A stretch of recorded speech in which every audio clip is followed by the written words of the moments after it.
yanaklarımın ikime de belli. Men sadece gülüm bir seni söyledim.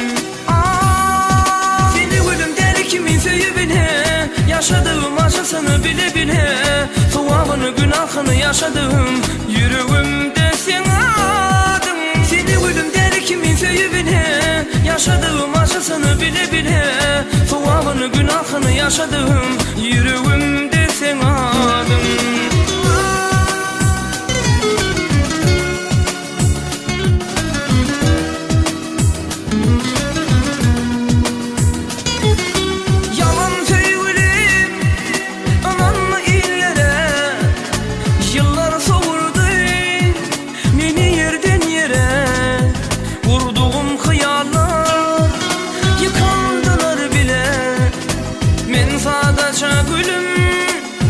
Sana yandım.